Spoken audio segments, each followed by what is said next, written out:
Le syndrome de Joubert, c'est une déficience intellectuelle. C'est une difficulté avec la motricité fine. C'est pas de langage. C'est beaucoup de difficultés. Attends-moi, Charlotte, je vais aller chercher ton sac. Attention aux autos. Bonjour, bonjour! Salut, monsieur. Ça va bien? Salut Charlotte, ça va bien? Yes. Oui. Bonne journée, Charlotte. Attends Charlotte, on va aller chercher les souliers. Dans la vie de tous les jours, non, c'est ça. Non, elle n'est pas capable de vivre seule, elle ne sera jamais capable de vivre seule, c'est sûr. Elle a toujours besoin d'aide ou elle a toujours besoin du monde autour d'elle. C'est des gens qui sont vulnérables, qui ont besoin de monde autour et qui ont besoin d'avoir un encadrement autour d'eux. Mais l'espoir pour Charlotte, moi je dirais, c'est son monde, c'est sa vie, c'est sa société en fait. C'est sa deuxième famille, c'est les gens qu'elle côtoie, c'est des gens qu'elle voit depuis des années. C'est sa vie sociale. C'est ça, l'espoir pour elle, c'est ça je pense.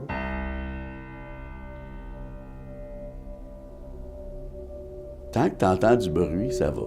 Tu devines qu'est-ce qu'il est en train de faire. Puis là, à un moment donné, tu n'entends plus de bruit. Puis là, c'est comme, ah, c'est vrai que ça fait un bout, hein, qu'on ne l'entend pas.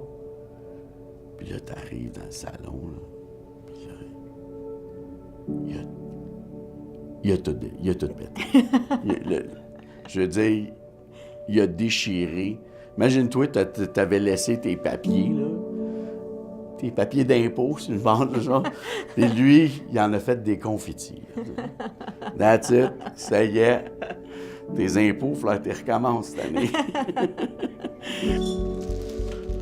Tu sorti les assiettes? Ils sont dans les tiroirs, hein?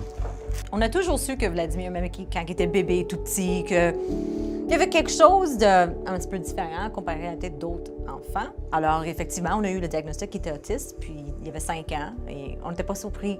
Dessine, écrit des choses. Ouais, je sais. Le temps qu'on pouvait passer ensemble devient tellement restreint parce qu'on s'occupe tout le temps des enfants. Fait qu'on a toujours été une bonne équipe pour jouer à ce jeu-là. Puis on oubliait les autres jeux qu'on pouvait jouer. On le refait encore une fois? Yes. OK, vas-y.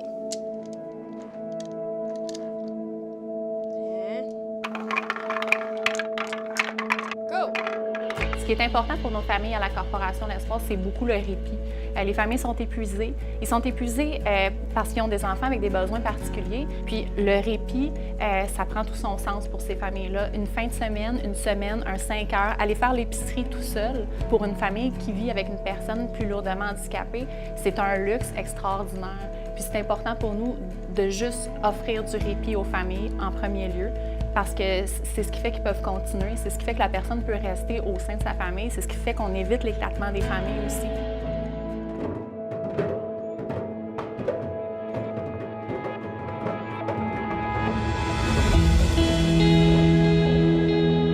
Le plus difficile, c'est ce qui s'en vient après nous, en fait. C'est ça qui est le plus difficile. Puis je pense que tous les parents d'enfants handicapés, toutes les gens qui ont... C'est ça, c'est l'après nous.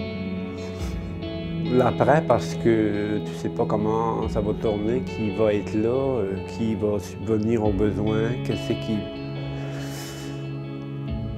C'est ça qui est le plus difficile. Je sais pas comment une famille comme la nôtre pourrait survivre, je pense, sans des ressources communautaires comme la Corporation L'Espoir. Tu sais, on parle de différentes ressources, là, on parle de camp d'été, on parle de répit gardiennage, tout ça est important, mais c'est aussi important de savoir qu'ils sont là. Que si on a une question, on peut les appeler, puis on sait qu'ils vont répondre. Non, je sais pas qu'est-ce qu'on ferait sans l'espoir, ce serait... Ça serait difficile. C'est vraiment difficile, vraiment difficile.